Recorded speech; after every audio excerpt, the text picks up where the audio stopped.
The Capital. My friends Paul and Carl from our church back in KC had planned to come see me. They wanted to spend a vacation with me in the middle of my journey. Since I'd ridden about 3,000 miles so far, I gladly obliged and had high hopes for riding into our country's capital. I woke up early, and my hosts graciously cooked eggs and pancakes before I set off. We noticed some sprinkling outside, which had me tightening my brain into survival mode. I went into the garage to pack my bike bags, and when we opened the door, we found pouring down rain. Moments like this are the definition of bike touring. I have to laugh in the face of adversity and continue on. Back in Richmond, I was suggested to take the Virginia Bicycle Route 1. It is a part of the bicycle route system that statewide organizations advocate to connect together all over the country. They have a biking highway sign system that works similarly to the vehicle sign system. These routes are researched to be lower traffic areas and/or scenic. I mapped the route and noticed it would add 20 miles to my ride into DC. I thought that was stupid, so I followed Highway US 1 instead for the entire day.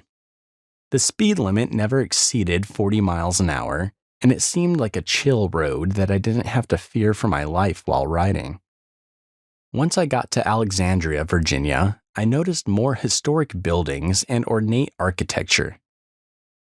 After a lengthy stint through a residential area, I found a well-developed pedestrian highway. It had one large side for walkers and a two-way side for bicycles. The path should go all the way into downtown DC. Unfortunately, it was under construction and closed after only a couple of miles. The detour took me in another direction, but that also ended soon after. I had to make my way back to US 1, and according to maps, I could just ride over a bridge into the National Mall. I followed the road, which took me through a peculiar downtown-looking area full of sky-rise buildings. It was literally only skyscrapers, condos, and hotels.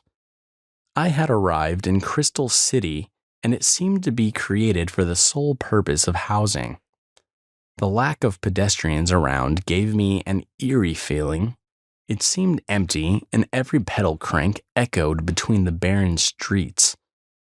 It reminded me of the commuter cities they built to address overpopulation in China.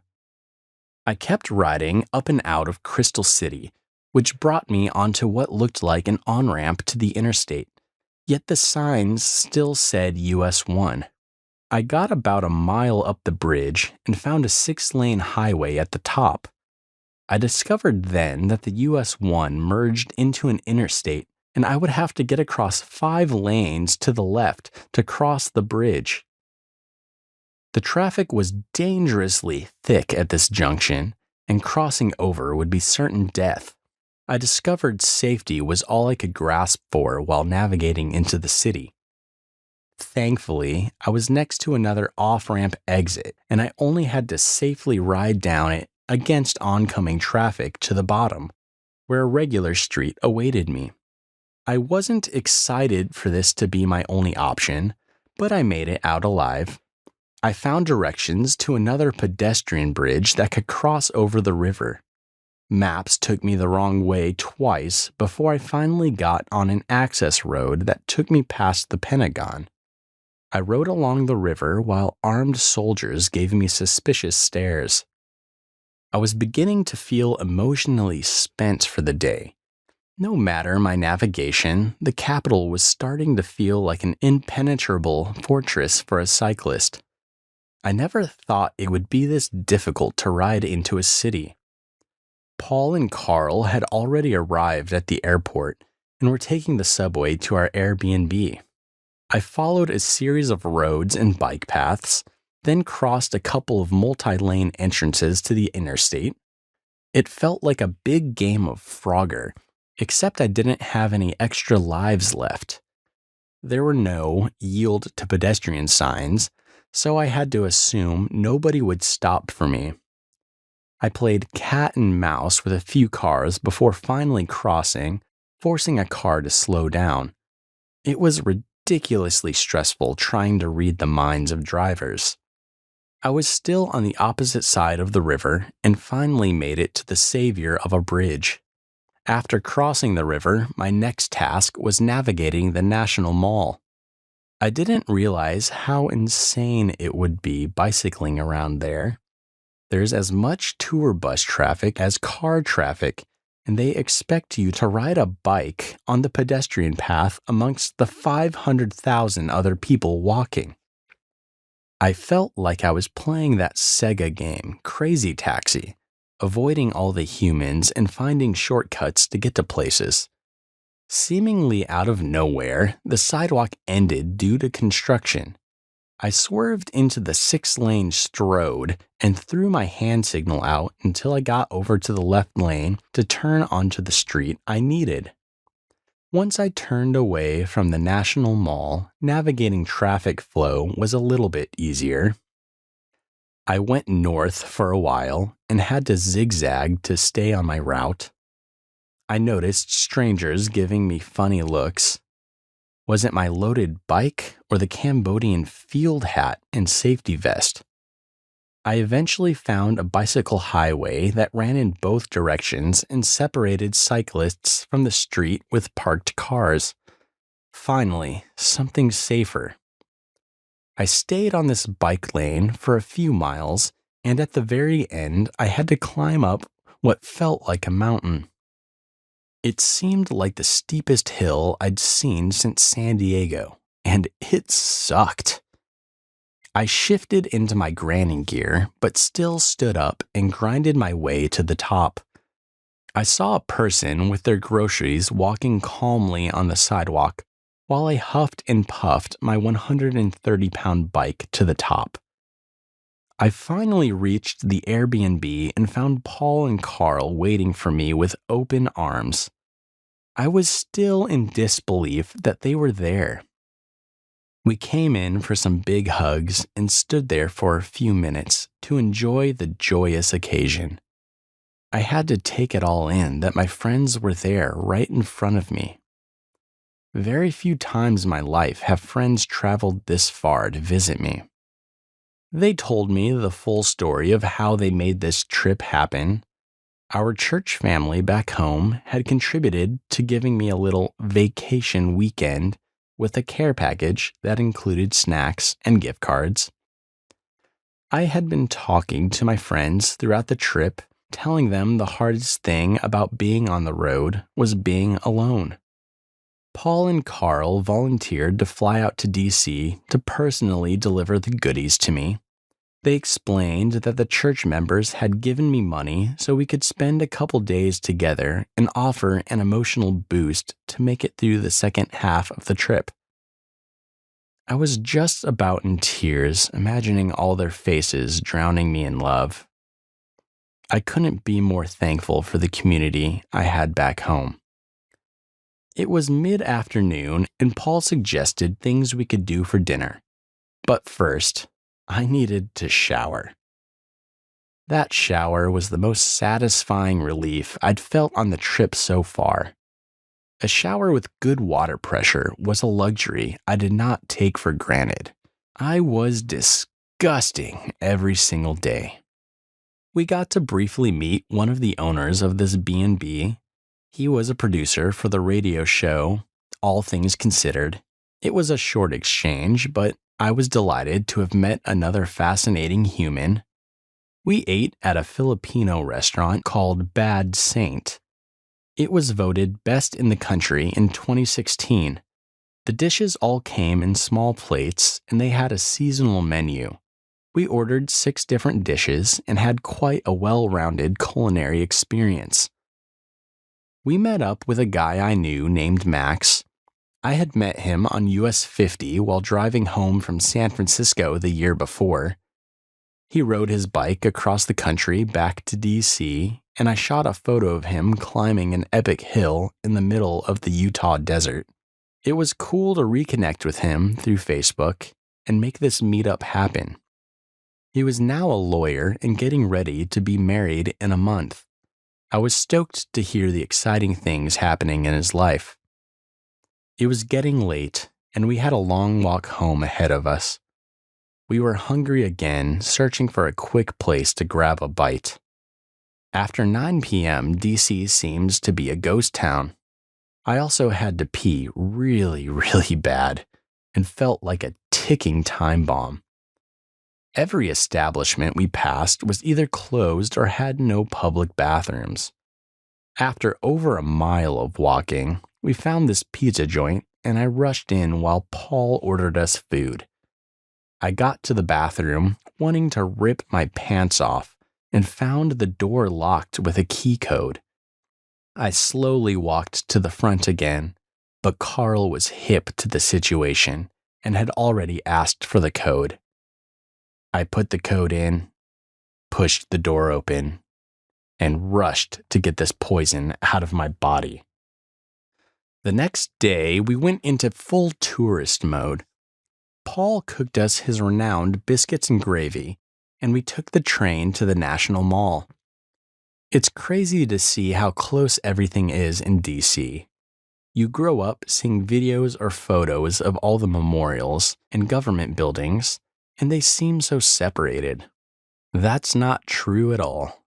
You can walk to everything within a 2-mile perimeter. After visiting the mall for a while, we headed to the National Museum of the American Indian for critically acclaimed cafeteria food. We found it packed with people. They have different bars representing different regions of native culture in the U.S. We each bought a couple different items and gave our input on each dish. After lunch, we went to see the exhibits. We were curious how accurate it would be toward the experience of natives, considering the United States has thoroughly decimated their population and parts of their culture. One problem with museums, and historical facts in general, are they commonly get whitewashed through the lens of patriotic dominion of North America. So, history gets written with a heroic bent without correctly framing the atrocities committed during the colonization period. As we visited the different tribes' areas, we were pleased to find out that it portrayed the government's role as villainous. That son of a bitch, Andrew Jackson. Indeed, native culture is beautiful, and we will never be able to give back what our ancestors took and continue to take from tribes. Next, we visited the National Museum of American History. There's nothing like the contrast between what we took from a people group to how we used it. One exhibit that stood out to me was the wild ride of marketing and advertising. This topic is my mortal enemy. I cannot stand present-day marketing, mainly because it feels like legal brainwashing. Businesses used to think advertising was a waste of money. Nowadays, we've become a society that doesn't merit a product by its quality, but by the branded image created around it. It also plays into the societal shift from production to consumption here in the US. They had a TV to watch Super Bowl commercials and featured McDonald's signs from all around the world. There was also a section about the current generation and how the internet is integrated into everything. They explained how debt balances are higher than the average American's make and wages, and how there's significant wage inequality between workers and owners. These are all things I've already realized in my life as an adult. Don't get me started on the economy or real estate. Paul and Carl left the next morning, taking the train to the airport. Now that I have DC under my belt, the remainder of the East Coast will be a fast track. I realized I could only ride 50 miles or less a day and hit many major cities or capitals along the US 1. I'm a big fan of history and nerded out on gallivanting through the original America. It seemed like an easy enough route to get out of DC, but little did I know the roads were all crazy and diagonal. I missed my turn by a few blocks and had to backtrack. I finally got on the correct route, and I started experiencing the morning time DC traffic. I didn't expect traffic on the back roads. I ended up rolling through quite a few hills and was huffing and puffing my way to the Maryland border. The weather was initially misty and cool, but humidity quickly kicked in. I was soaked in sweat by lunchtime and ready to be done. I had a quick emotional respite when a guy at a bus stop laughed at me and stuck his thumb out like he was hitchhiking. I appreciate strangers' humor. Everything felt easier once I got out of the city and onto the US 1. It was a straight shot of strip malls and chain restaurants all the way to Baltimore. I arrived through the west end of town, which turned out to be pretty rough looking. The air was filled with sewage and wrecked cars parked everywhere. It wasn't far off from the neighborhood where I lived in Kansas City. There were beautiful brick row homes that would run for entire city blocks, but sadly boarded up and condemned. I felt like everyone walking around gave me a negative grimace as I rode by. It wasn't until years later that I learned about how poorly Baltimore had been managed and perpetuated a large cycle of inequality. It seems every big city has a dividing line of poverty. Hell, every town with more than a main street has a dividing line. This is partially due to the not-so-distant practice of redlining, but also from systematic inequity where capitalism has bred more greed than it has helped communities accumulate wealth. My heart goes out to anyone struggling out there. George was my host for the night, greeting me as I rode in from the street. We threw my bike in the shed, and he showed me my room. He said he was preparing to turn the room into an Airbnb, and I was the first guest. Everything was straightened nicely, and he put some mints on the pillow. Nice touch. He was a drummer and lived in a house full of musicians. He showed me his basement, which was littered with music equipment. He had 2 drum sets set up and more pieces scattered on the floor. There were disassembled keyboards lying around, audio mixers and samplers, lots of guitars and a couple basses. I was excited to be in the presence of such creative madness. Before leaving town, I wanted to see the famous Baltimore Harbor. In the 18th century, Baltimore was known for shipbuilding and was a prominent port in the early days of America. Eventually, all deep watercraft traffic stopped, making the harbor a ghost town of old industry.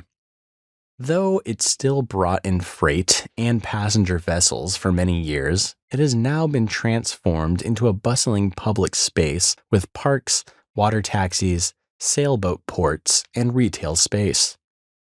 To get to the harbor, I found a 2-way bike lane from the house that took me through downtown.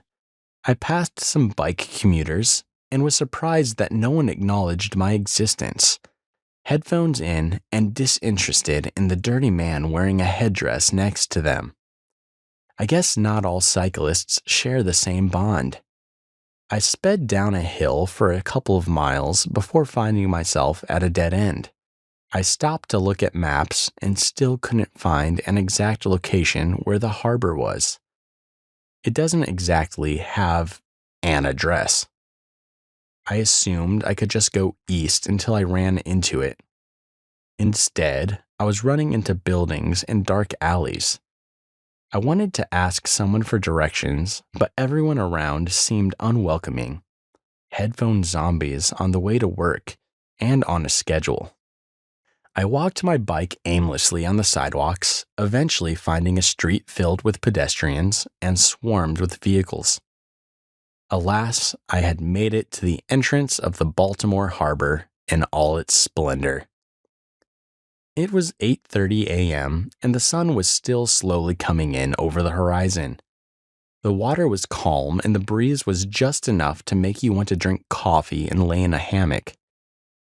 Something that struck me was the vast pedestrian walkway in a wobbly U-shape around the docking area. The harbor was a ghost town next to the morning joggers and hopeless romantics whose partners had broken up with them the night before. I saw a giant ship with massive sails when looking to my left. I discovered this was a Civil War-era ship named the USS Constellation and is the only one of its kind still in this condition. I walked around for a bit, peeking at all the shops and restaurants, all of which were closed. There were small sailboats and yachts docked in the harbor. They had a little waiting area for water taxis to take people to and from different parts of the city. When I left the harbor, I witnessed a beautiful landscape of buildings bouncing the sun's ray off sheets of windows and steel beams, creating a kaleidoscope of reflections. I wanted to grab anybody around and say, "Hey, can you see this right now? Isn't this great?" Tears were shed. I found the US 40 heading towards Delaware, my route for the day, and I had to cross a bridge to get out of the city. I had to cross a 6-way diagonal intersection and then merge onto the sidewalk to the bridge. There wasn't exactly a crosswalk. I hit the green light and started going, but my handlebar bag's lid was open. I was following directions on my phone inside the bag. In the middle of the intersection, I hit a big asphalt bump and watched my phone launch up at my eye level and drop onto the street. I'm talking in slow motion. I was instantly angry, praying for it to get run over, only to have something legitimate to complain about. All the calm I felt at the harbor was now dissipated. The phone did not get run over, and I safely apprehended it from the cold city concrete. I'm sort of a light masochist, always expecting the next benign tragedy. I've never had a good relationship with my phone or accepted the state of its fragility. I'm a clumsy person and try to counter that trait with practicality. Since I got my first phone when I was 16, I've had a habit of breaking the screens. I used to keep everything I owned in my pockets. My jeans would have holes and my phones would get broken. Between skateboarding and flipping off roofs into bushes, I'm pretty hard on everything I own. Now that touchscreen smartphones are the standard, having an open screen lends itself to more damage control. Getting to Delaware didn't take much because the entire state is the size of my home city. When I arrived at the bridge crossing into the state, I was nervous. I didn't know if they allowed bikes over it. There were signs exclaiming a toll bridge, and the only other way across was 13 miles west. I found out they did allow bikes, but no shoulder. There was a single "Watch for Bikes" sign and a blinking light you can engage to let traffic know you're out there. Thank God there's a blinking light for my safety. I crossed the 2-mile-long bridge and hugged the corner, hoping drivers would be courteous. When I got to the end, there was a toll booth. I rolled up and the lady said, "That'll be $8. Wow. Being charged a bike toll was a first experience, and I didn't really get much out of the deal. I would find out Delaware was good at overcharging for their conveniences. After grabbing dinner, I trekked the remaining 8 miles toward what I hoped to be a decent camping situation. I entered the state park, and of course, no one was manning the gate because it was well past 5 p.m. I read the after-hours sign and found out, as an out-of-stater, it was going to cost $45 for a primitive campsite with no utilities. Delaware is out of its mind. Paying to sleep on rocks. After using their restroom, I turned around and already knew my backup plan. About 3/4 of a mile down the road was an excellent clearing to get into the forest and hide behind some brush. I trudged into the thick wooded area to find a spot big enough for my tent and set her up. The sun was setting, and it was perfect timing to slowly fade into the forest's shadows. Let the stealthing commence. Michael had purchased a tarp for me back in South Carolina, and I was really appreciating it now because the ground was incredibly pokey. These stealth camp situations tend to always have obnoxious noises. First, a helicopter circled around in the distance for 2 hours. At one point, I heard a deafening ship horn go off. I didn't realize I was so close to the water. I listened to a group of kids park on the side of the road and just start yelling about 50 yards away. I thought they were yelling at me, but I just ignored it. It seemed sketchy that young people were hanging out in the forest after midnight. I fell asleep at some point, but 5:30 a.m. rolled around fast. Fortunately for me and my anxiety, my body woke up well before my watch alarm could tickle my ears. It was barely dawn, and I packed out as fast as possible. You want to avoid getting caught while illegally camping in a state park. I hit the road as the sun rose, and a sheriff passed me in the opposite direction less than a mile down the road. I started singing that hair metal hit, "Breaking the law, breaking the law." I ate some Dunkin' and rode 6 miles back onto the US 40 again to head northeast towards Philly.